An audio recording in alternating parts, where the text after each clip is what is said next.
Hello, everybody, and welcome to Is This the Norm? I'm Laura. I'm Rebecca. And I'm Heather, and this is the second part of Nursing Throughout History. All right, so the rise of modern nursing happened in the 1850s to early 1900s. So, with a lantern in her hand and a purpose in her heart, Florence Nightingale lit a new path in the history of nursing timeline. During the Crimean War, which was 1853 to 1856, she led a team of nurses into overcrowded, unsanitary British military hospitals where her strict hygiene practices dramatically reduced mortality rates. Her strict practices of hygiene reduced military hospital mortality rates from 42% to 2% just by washing your hands. Soap. Yeah, soap. So, soap to this day, y'all, it works. So wash your damn hands. So I'm Exactly. assuming she had some kind of backstory prior to this moment. Like, how did she know to do that? Yeah, that's on me. I didn't really look it up. I'm assuming Okay. trial and error. It Because I was, know that I it think it wasn't started to be until, widely known right around this time. yes, that's what I was saying. I thought that wasn't, yeah, like, for some reason, I feel like it was a man who was like, hey, hand washing and germs, you have to wash your hands, get germs off because germs can contaminate. But I thought it was, yeah, I don't know when, but Yeah, I don't around know this who founded it, but she she actually was implemented it and showed the world that it actually did have an effect, is what I'm getting from this. correct. She probably took it to nursing. So Pasteur was the germ. He's the germ theory. Okay, Louis that's who Pasteur. I'm thinking of. Yes, thank you.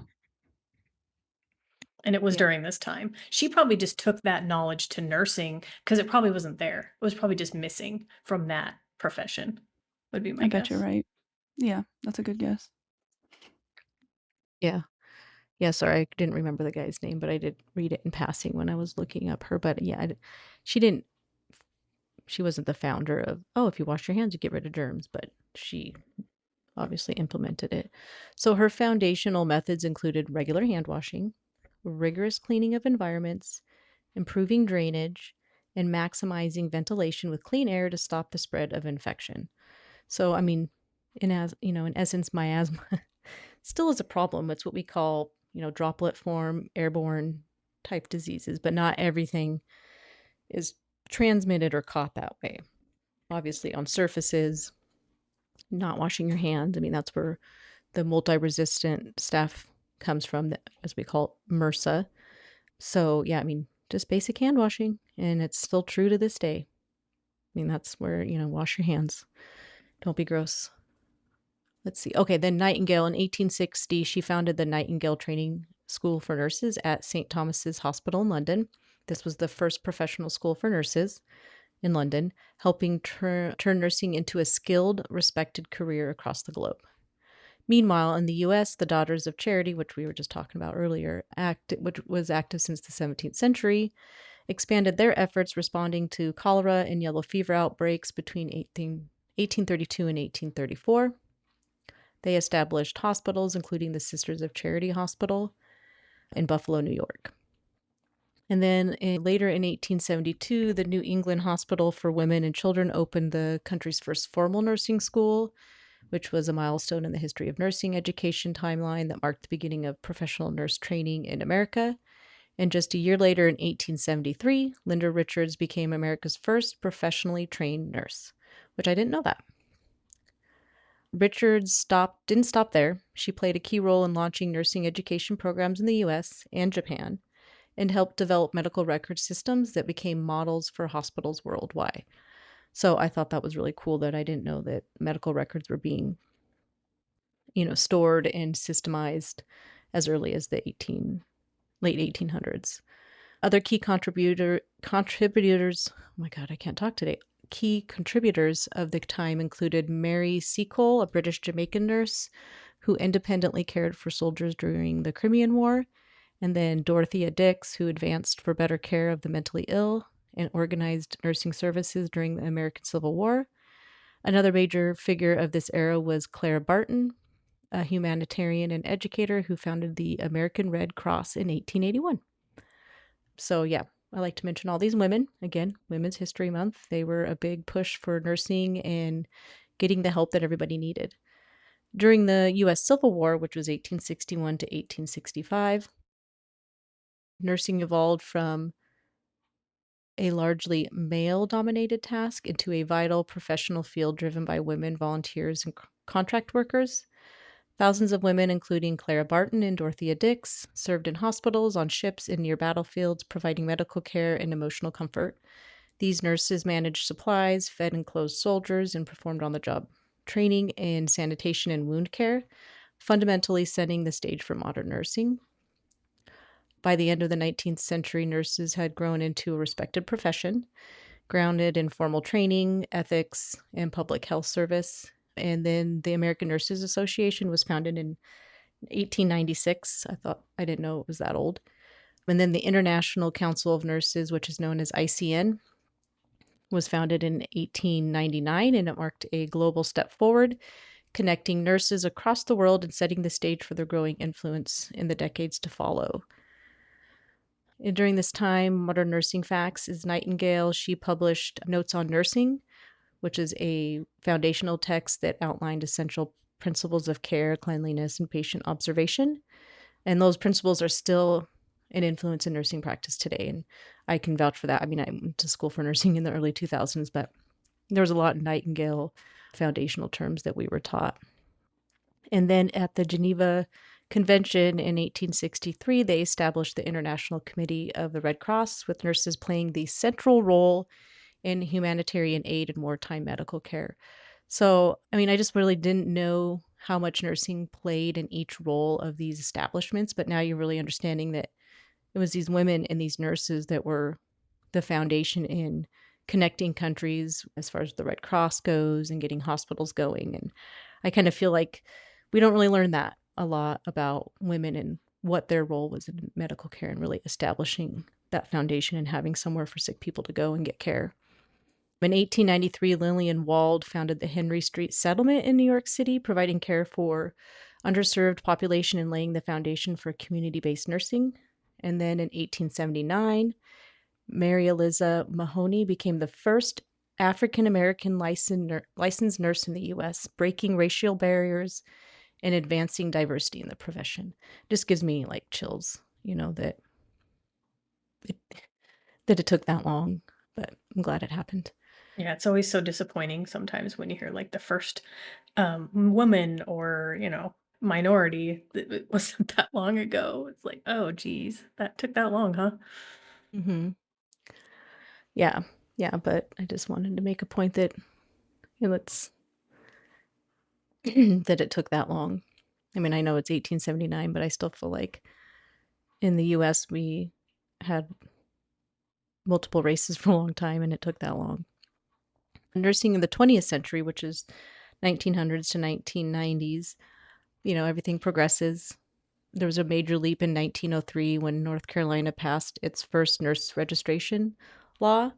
So it had a state board of nursing that set up exams and began issuing licenses to qualified nurses. I thought that was pretty early. I thought that didn't happen until like the 40s or 30s, but North Carolina started it in 1903.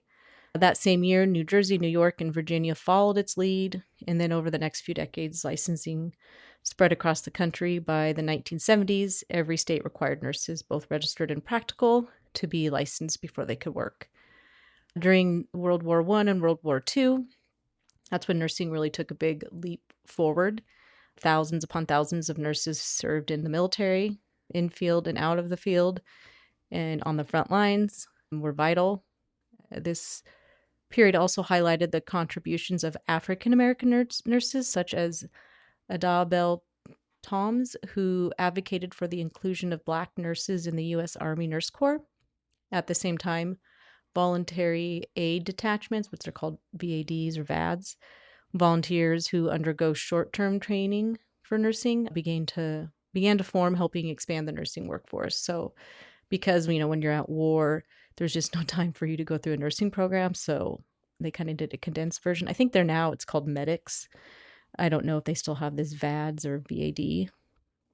And then nursing continued to evolve through the mid 20th century. 20th century.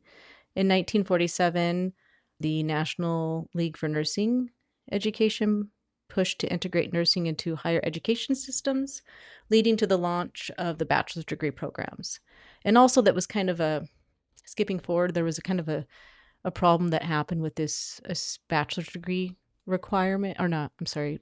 They ended up wanting to require that for all RNs. And I think that happened in the 80s. And it created a huge issue where they just didn't have enough nurses. They're like, okay, we're going to decide that all nurses need to have their bachelor's degree before they can become a nurse. And I might be saying that wrong, but I remember that being a complete failure. And they had to go back to like, okay, we'll take 2-year nursing degrees. It's fine. So, and then in 1952, a project was initiated that introduced 2-year associate degree nursing programs. So I think that's was done in response to like, we need nurses now. So how can we do this quicker? And then in 1965, the first nurse practitioner program was introduced by Dr. Loretta Ford and Dr. Henry Silver at the University of Colorado. And nurse practitioners, as we say here today, are huge. Like those intermediate level providers that were just needed. And I think it's great that we finally realized that you don't have to go to med school to be a good primary care provider. This was a groundbreaking response to the growing need for primary care, especially in rural and underserved communities. And this is true. I've worked in underserved communities, and thank goodness for nurse practitioners. In my opinion, they're just holistically better than, your primary general doctor. I'm not saying, it's specialty. Sometimes you need that specialty. They don't have the greatest bedside manner, but, if you need a specialty, maybe that's different. But for basic care, I really enjoyed working with nurse practitioners more than I did doctors. Nursing theories began to take shape during this time.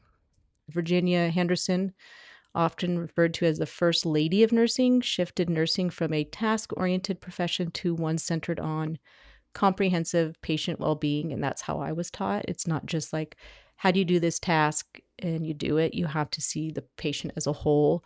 And we had these things that were a huge headache during nursing called nursing plans, and anybody that's a nurse knows what I'm talking about. I don't know if I ever used one, but it's a good learning tool at the least. Let's see, I've been going on for a while, ladies, so I'm going to jump to the 20th century. There was the Frontier Nursing Service launched in 1925 by Mary Breckinridge, introduced nurse midwives to the U.S. during this time. So that's kind of when they became about.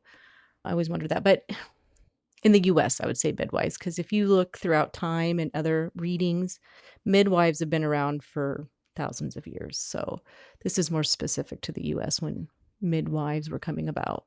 The development of nurse anesthesia as a specialty gained momentum with the founding of the American Association of Nurse Anesthetists in 1931. So, do either one of you know what a nurse anesthetist is?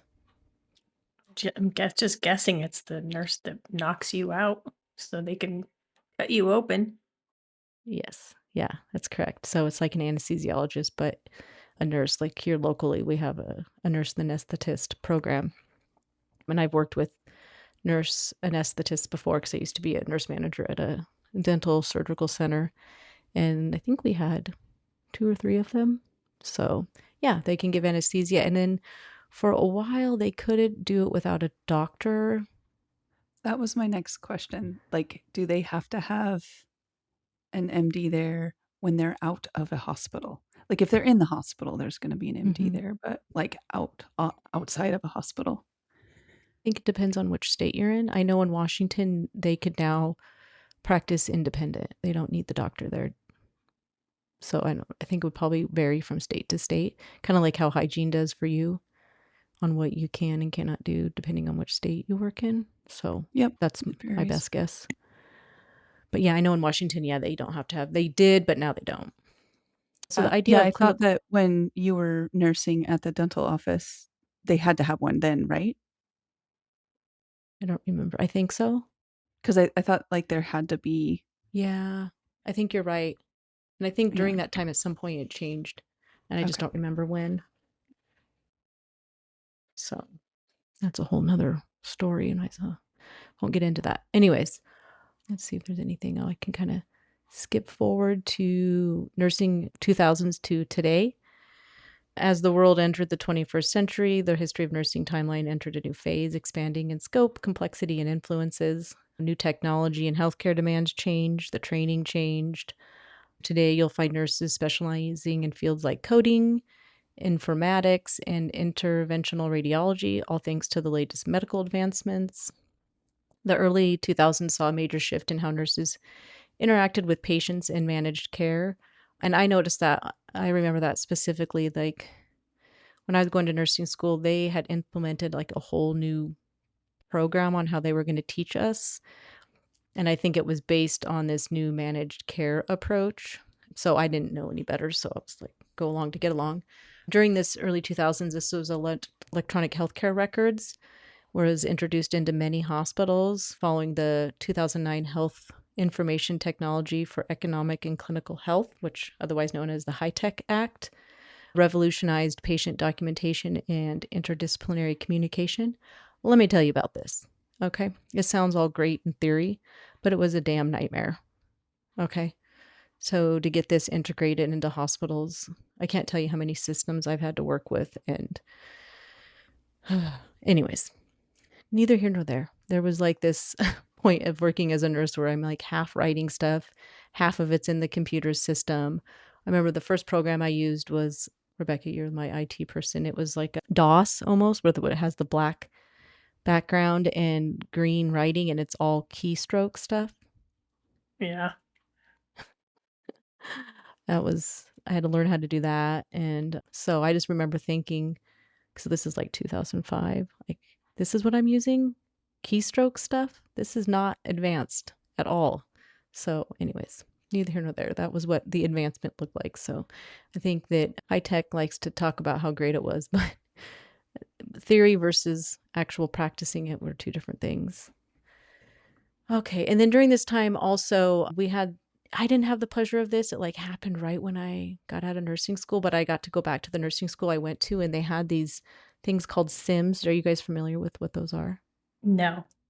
Yeah, that's the guy they use for CPR, right? Or Well, it depends. yeah, I guess that's my experience with Sim Man was for was it CPR? We had him in dental hygiene school. Yeah, they Is that who mimic you're hmm? talking about, Sim Man, right? Yeah, they had Sims. They had men, women, babies. And so what these Sims did, I got to go to the nursing school because I knew one of the practitioners that worked at the clinic that was connected to the hospital I worked at. She's like, "Yeah, come out to the school and see it." And because I was really thinking about going on with my nursing and, going back to teach before I got kind of jaded with everything. But anyways, she showed me these sim dolls. So I got to put on a stethoscope and listen to them. And so they would simulate different types of cardiac arrhythmias, lung sounds. They could like plug in, whatever disease they wanted this sim to mimic.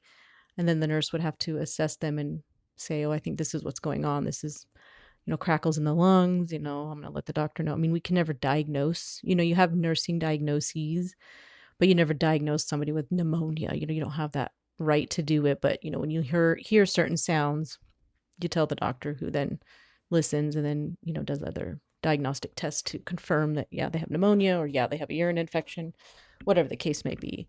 So that's when Sims were like a big thing. And where I went to school was in this little tiny building away from the college, and all we had was mannequins. So yeah, I've probably new nurses now get to use all these really cool technologies because, the first time I ever heard crackles in a lung or an arrhythmia was on a real person, or, a recording. Yeah. So hands-on approach. All right. And then the COVID-19 pandemic. I'm sure, have you two heard of that before? Nope. Are you familiar? I don't know what that is. Yeah, I was alive for that one. I slept through You were that. alive. You guys remember that one? Okay. That was a disaster, right? But you know what? Nurses stepped up. And for me, I know I'm a little sentimental about this, but though it was on the government level, a nightmare for for nurses and staff that were on the floor, it was a living nightmare every day for them. And we saw nurses dying left and right. And sorry, I just get a little emotional because I remember seeing on the news when the people would be out their window they knew the change of the shift at the hospital, and they would kind of bang their pans and cheer them on and thanking them for their work. Worldwide. Um, This happened yeah, worldwide. Yeah.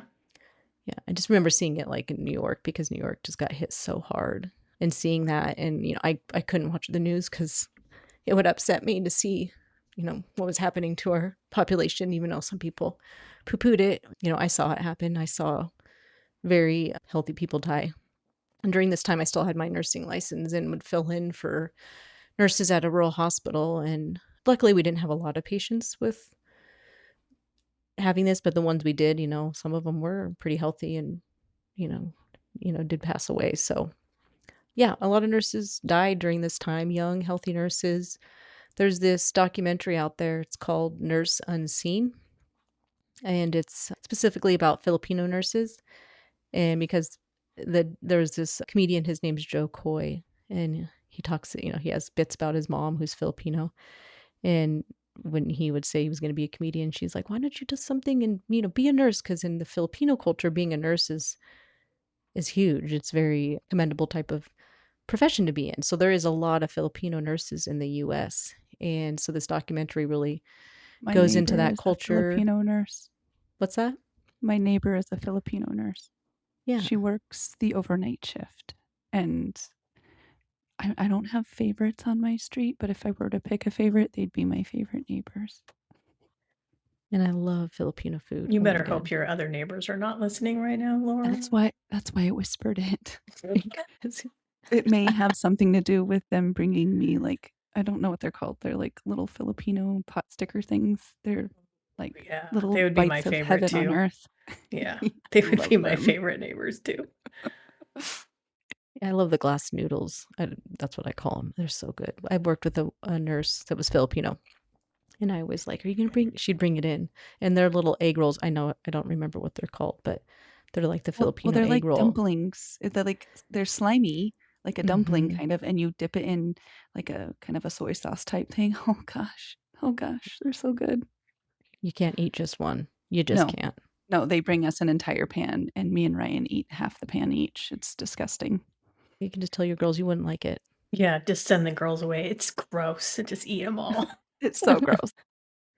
Was there any like legal reason of like can you share like why you got out of nursing and became an attorney? Or is that like you can't talk about that? Oh no, I can talk about it. I think I you can should go on share a a whole. little bit of that. Yeah. So yeah, as a nurse, not everybody's going to be happy with your care. I was young, naive, really did care. And which is unfortunate this happened to me, that I got jaded by just a really bad family who filed a complaint about me, and it wasn't true. Luckily, it all went away and everything worked out, but it was, years of dealing with that. And it was like a really dark time for me of like, you're like, oh my gosh, it's hard to explain because I was in my 20s. I was like 22. I was just a baby. I didn't know any better. I just wanted to do my job and do it the best I could. And then I got into nursing and realized it was a dang mess. I mean, I have some real choice words that I can't use. Administration was a joke. So during this time, I'm working in a mid-sized hospital, not very big, but it had multiple units. And I had a med oncology unit, which is a medical floor, is what we call the dump floor. Like, doesn't need surgery, but they have some kind of illness. And so they just put them on the medical floor. And then it was split with oncology, which is cancer unit. And so the medical floor it was like a soap opera. I mean, I could tell you stories for days about the things that I had to put up with, like people that should have been in ICU that were on my floor. And I've got, 6, 7 patients. And one of them is like, I'm just trying to keep him alive. And I keep telling my charge nurse, like, he needs to go. And they're like, he's nowhere to go. I'm like, well, he's going to end up 6 feet under if he doesn't go somewhere, like imagine being in that place where you're have this beautiful human being that you're trying to help, and nobody's helping you except you, right?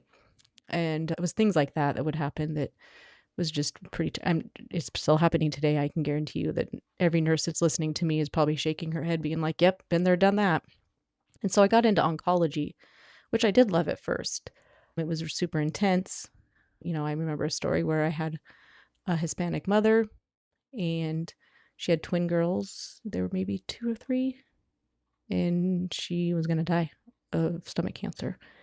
And I had to be in the room when the doctor told her and her husband, looking at those babies. So, it's things like that where it was hard, but I still wanted to do what I wanted to do because I knew that somebody had to do it. But it was getting so bad on the oncology unit, it was also becoming dangerous where I would do something called an induction. And what that means is you give, chemo for the first time. And it's a big process. And I don't know what it looks like today. I mean, because this is, 20 years ago, literally. But you have to get all gowned up and you have to put all this protective equipment because you don't want to expose yourself to it. And you have to give them all these pre-treatments. Back then we used to have to give Zantac IV.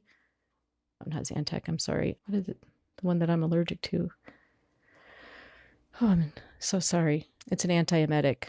It's so totally escaping me right now because I got a little emotional. Sorry. But anyways, you had to give them dexamethasone, like high dose dexamethasone, and then an antiemetic. And God, you guys help me out. What's the antiemetic that anti-nausea that they was really expensive before it went generic? I It's have not no Zantac. idea. Is it the I'm same told. stuff they give pregnant women? Yeah, what is it called again? I can't remember. I know. Damn. Somebody Google it. Hurry.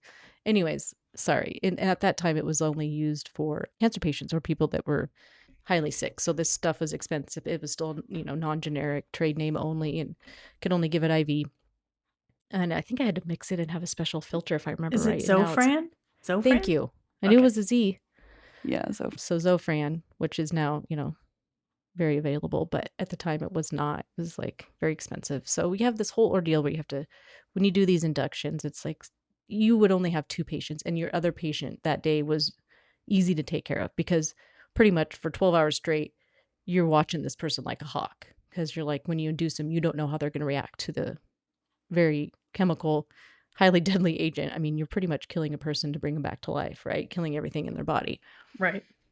So then there was one day where I had 2 inductions going on and like 2 or 3 other patients that weren't easy. And it was not safe. I mean, I got through it, but it was not safe. And so I went to my administration. And this is before the complaint happened and I finally quit. But I said, I'm like in tears and I'm stressed out because like 2 women are pregnant, so they can't give chemo. So that means overload me at, at the danger of other people. Like, I was like, what are you talking about? So I went to my administration. I remember she looked like a goddamn witch.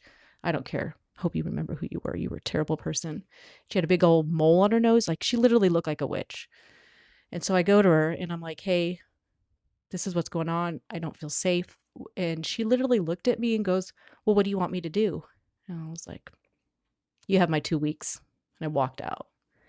And then, like, I had a family complaint, and that's what kind of, snowball effect of everything. And I had to answer to the nursing commission, and it was a guilty till proven innocent. And so that's what led me to want to go to law school, was to help people in those kinds of situations. I've had a few nurse cases, but I don't know if nurses know to get legal help to fight that. But I have helped some teachers that have a similar issue where they have to answer to an organization, and I've been able to help them the best I can. But yeah, that's these organizations, you're guilty to proven innocent because they're going to default to the person that complains about you, which is unfortunate but true. Yeah, and the hospital that you worked at is in I don't think it's a good hospital because I went there a few times and just had horrible experiences with mainly doctors, one nurse. I wish I could name her right now because she was just such a horrible person. But that Yeah. did hospital, that nurse have a big mole on the tip of her nose? no, different Different nurse. nurse. Okay. Yeah, yeah. The nurse that told me this with the big mole, she couldn't do nursing. That's why they're in administration, because they can't do what we do. Well, Well, that's right. what You I ever was saw them like, on the shouldn't floor? she help you? No, she's too busy going to meetings. Yeah, having coffee and donuts. Yeah, don't get me started. I'm going to start swearing and then I'll have to edit it out. Right. Maybe her name wasn't, Was it Ratchet? Nurse might as well Ratchet. have been. Her But cousin, also, at like, least. also 2 nurses, you could include this, but there was 2 nurses that after I had Kira, they tried to move me too soon. Like, I had no feeling in my legs because I had an epidural, and Mhm. they dropped me on the floor. I'm sitting there on the floor until they could go get a male nurse to come help Oh them. my goodness, I didn't know that happened to you. Oh, these Yeah, are the bad that's what I'm stories. saying. Moses Lake Moses Lake Hospital is not a good hospital. Just so No, I many did not things have I a can good tell I experience. can tell you about, like, the ER room, them sending me and my daughter home because I went to the urgent care and they were like, "You need to go take her to the hospital. She has appendicitis." They were like, did the tests, all the basic appendicitis tests, so I took her right to the hospital. I said, "Hey, she's got appendicitis." And so they're like, "Okay," did the x-rays and they're like, and she's like in pain. So she's being dramatic, you know? And they're like, "Is there maybe something else going on?" No, she has I remember that. appendicitis. And they sent us home saying she was plugged Yep. up Sorry, and called Rebecca. us Did I like cut 2 you hours off? later. "Yeah, you need to come back in." Yeah, I remember that because she's like I remember she was throwing up and like it was like a few day process that you're lucky that she didn't have something that was life altering, if I Yeah, remember just right. stupid. Like, really? You dumbass. And the nurse, she was part of that. Evil, evil. Yeah, I mean, I didn't when I had Cole at Samaritan, it was not a good experience at all compared to when I had Ollie. And I mean, granted, it was 16 years later, but the care was the same. There's not much difference on how you have a baby and what was available then and now. I mean, there's some progressive stuff, but yeah, it was not a good experience for me in Moses Lake either. So hopefully they're doing better now. I don't know. I Yeah, mean, let's I've hope also so. had some really bad experiences with nurses, but in their defense, not to undermine anybody's experiences with nurses in general, but in their defense, more often than not, they are overworked and highly stressed out. And does that give them the right to not treat humans like humans? No. Does it make it understandable when sometimes we have bad experiences with them? Yes. Like I remember I'm young, I'm the baby of the three of us, and I remember Heather going through what she did. And I remember seeing my strong, athletic older sister who could do anything in the world and be anything in the world, somebody I've always looked up to my whole life, just melting away and turning into herself. And I remember those days being very traumatic and very hard for you. And that's not who you are. That's not the person that you are. And nursing did that to you because of the pressures that nurses have. Like, it's an enticing field to go into, I think, when you look at, like, a flexible schedule and you get paid well, but it's a demanding job. And there is a lot of nurse burnout, and for good reason, too. Mm-hmm. Oh yeah, I would never go. I mean, if I had to, I'd go back to it. But the way I nurse now is much different. I mean, I'm still empathetic and I'm still, want to help people, but I'm always guarded. I trust nobody. Especially, this is the old me coming out that accountability, like people nowadays don't have accountability for their actions. Like you did this to you. Like a lot of times, it's hard not to say that to somebody. They're being mean to you, and you're like, well, maybe if you didn't do X, Y, Z, you wouldn't be in this position. And I think like we're not even allowed to say that to people, right? As nurses and Right, doctors, we're right. not allowed to tell them that get your poop in a group, dude. Take care of yourself. Like, no, a pill's not going to fix it. But that's what people want. They want like, oh, the doctor, da da da. And that's why there is a lot of misconception there about medical malpractice, and oh, everybody just wants to sue doctors, and no, it's really hard to sue doctors, but everybody thinks because the doctor didn't do something perfect or just how they wanted it that they have a lawsuit. No, no, you don't. And a lot of times these people aren't taking care of themselves. So, you gotta be accountable for yourself and stop blaming everybody. And I don't know. I'm jaded. It's just hard. It's hard to be a nurse. It is. It's a hard profession, and that's what I love about being an attorney. Because if I don't like somebody, I fire them. You know, I didn't get to do that as a nurse. I had to put up You're with the the boss person. now. You're the boss I'm the now, Heather. boss. It's stressful. Like there's so many other stresses I have that are so Right. much different because I'm owning a business, but I'll take that any day and, having to take care of a person that I don't want to take care of.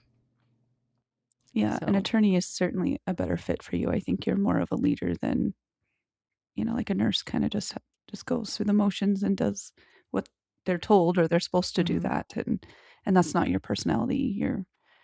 You know, you're very much the leading type, and this is a much better fit for you, even though it's hard. I think any profession you went into is gonna be a hard profession because 'cause you're smart. Like, with more education comes more responsibility. But Yeah, you're I good at just want calling those shots, and right. and you need to be in a leadership role because you make good decisions. Yeah. I just want to work at Starbucks. I That's what know. I The really want older to I do. get, Heather, that's how I feel too. I'm like, you know what? We need to stop spending money so I can just have a regular job at Right. the gas station down the road. Right. Yeah, well, I remember working at Applebee's. Rebecca and I both did. We worked at Applebee's for a little bit during the oil That is field not the boom. same thing. That is Well, not the same thing, Laura. it Oh, was fun for me. I hate that. I I get along. hate waitressing. Heather, when you said, I suck. "Oh my I god," suck at it's the waitressing. only thing that it was the only job I've ever had that I was absolutely horrible at. Yeah. You Me were Only not too. job. horrible, not at Okay. all, no. I I was mean, it not was good though. stressful and it was high paced because it was Not the oil good boom at and it was it. always busy. But it was fun. Like, I get along well Oh, with males. I can banter with men very easily. My Right. whole Me life, I've too. always had guy friends more than I've had girlfriends until I became a mom, but so I really enjoyed it. It was nice to just take a break from professionalism for a little bit and Mhm. make a money and, quit my job and travel and then come back and have my job again and make good money again, just slinging steaks, so there is something to that, to just let your mind not Right. be stressed out. It's true. That's why I was like, yeah, actually, I was thinking, I'd love to work at Starbucks just because it's expensive coffee and I don't want to pay for it. And I thought, at least I can get some free coffee. But my other favorite job of all time, can you guys guess which one it is? Subway. You would work with, like, puppies, like, at a pound or Oh yeah. No, something like that, something to do yeah, with job I dogs. had before. Like, not a new job. Oh, That's my new entrepreneur thing I want to do too. But Subway? yep, Subway. Subway. Braden bread. Braden bread, I don't know, eating pickles and cheese, chips. Awesomest job ever. That's why I always tell when The people when I go to chocolate Subway, chip cookies, I the know, soft baked fresh. chocolate chip cookies. I actually just had a conversation with one of my friends about that, about how Subway has the best chocolate chip cookies if you don't Mm-hmm. make them homemade. Yeah, they do. They really do. I love them. I miss that job so much. So good. I remember there when I was pregnant, I even had a special stool so I could reach all the vegetables. So, yeah. Yeah, Oh, it's that's so hard. cute. Little shorty Yeah, Heather I and her little was. baby bumps in the way. It was. It was a good job. I miss it. Yeah. That's what I would do if I could afford to not be an attorney. But here we are. I'm always trying to find something new. But yeah, if my job of choice would be dogs. Like I said, I want to have that short bus so I can go pick up dogs for daycare. I think that'd be so fun. I just love that idea. Someday, someday. But yeah, I mean, the biggest thing with nurses is we need them. So if you want to become a nurse after hearing all these horrible stories, the world needs nurses like you. That's my spiel. I don't know if Yeah, that's any shout out good. to all the nurses that are currently working. Thank you so much for everything that you do. And a shout out to all the powerful women out there for all of work that has been done in the past to make our lives easier today. Paving the way. Paving the way. That's right. Yep. And I would say it is norm. It is the norm that women be paving the way. We just don't talk about it as much as we should.